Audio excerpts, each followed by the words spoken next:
One of the really important things about the festival, in my mind, is the fact that we do have the greatest musicians on earth. And they are accustomed to playing all over the world in the best venues. In my experience, when I was playing a lot of concerts, and this might seem like a paradox, but the easiest place to play a good concert is something like Carnegie Hall. The most difficult place to play a really great concert would be a small town in the Midwest or in the South or someplace like that. And the reason for that is that when you go to play at Carnegie Hall, everything is right. The people that greet you know how to greet specifically someone like you. The backstage, the room where you are taken, where there's a piano to warm up backstage, is exactly what it should be. The way you are taken to rehearse on the stage is exactly right. The lighting is right. The piano is beautiful. The way they run the concert is perfect. It's the most professional. And so you have no worries. You are being presented at the level that you're really able to perform, the excellence. Everything around the performance is there to induce you to get in exactly the right mood, the right place in your mind to perform at your best. What we do here is exactly that. Knowing this and having lived that life, we are very aware of what the musicians need in terms of support when they get here, where they stay, their rehearsal schedules, having enough time to rehearse, the places that they rehearse. We bring two of the best pianos in the country that we rent from Pro Piano. So there's actually even a choice sometimes for the pianist between two great instruments. We bring a piano technician for the summer who is that good.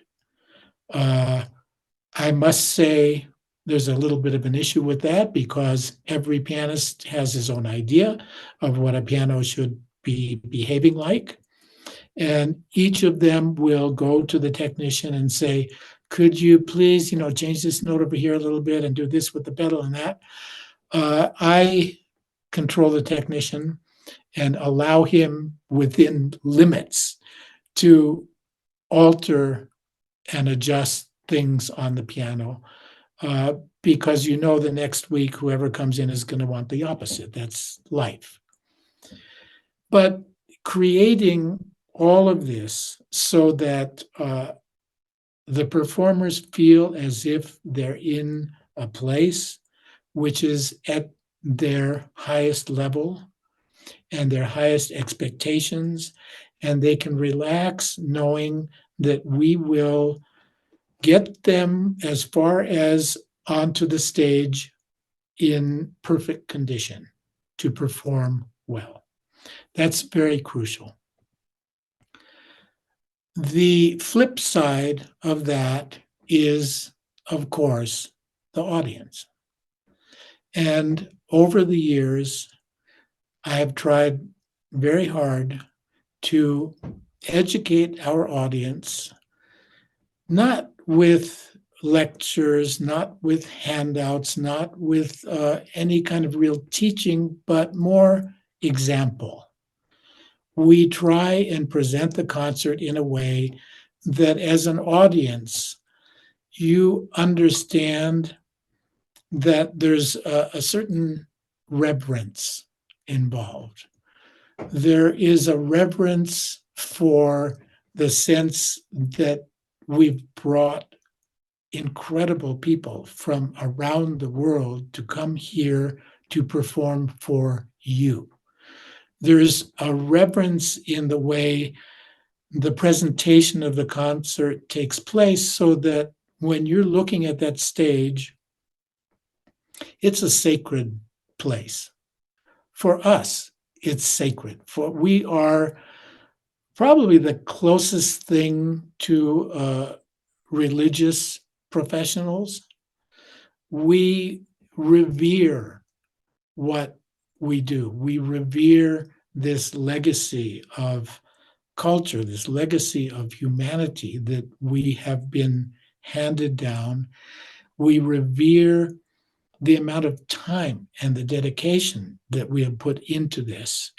And when we walk out onto that stage, I don't want to say that it's a religious experience, but it's a transformative experience. It's what we are meant to be doing is providing the audience with a window into who these great composers were, what this music was to them. And I feel that the audience has the responsibility to provide an environment which is conducive to us performing. It reminds me of the first time I went to Japan to play. This was also a long time ago. Everything is a long time ago at this point. This was 1979. And I remember, thank God, someone warned us about how the audience in Japan was at that time. And they said, we need to tell you that you should not be upset if they don't clap a lot while you finish pieces up until the end. And in fact, we played the whole program, and after each piece, there was hardly any applause. I mean, just kind of tepid little applause until the very end. And then when you finish the last piece, they go crazy. And the reason for this was that at that time, Japanese audiences were taught, don't disturb the performers. So even after they finish a piece, you should not, really mess with where they are, and just clap a little bit, but don't do a lot, because that will get them out of their realm.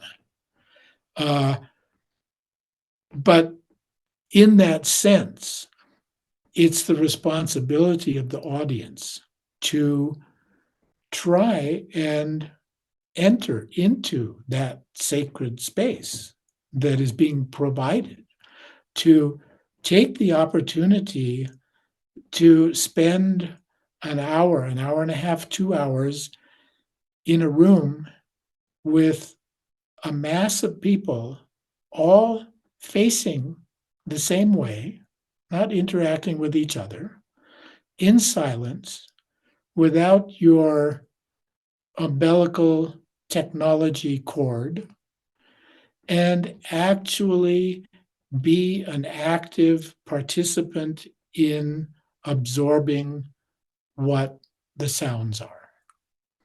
The miracle of live music, the miracle of humans making vibrations from wood and metal instruments and blowing through them and hitting keys, and these vibrations going out into a mass of hundreds of people simultaneously absorbing what these vibrations do to our bodies biologically, absorbing through our cells this miracle of harmony, miracle of putting the world in a good place for X number of minutes.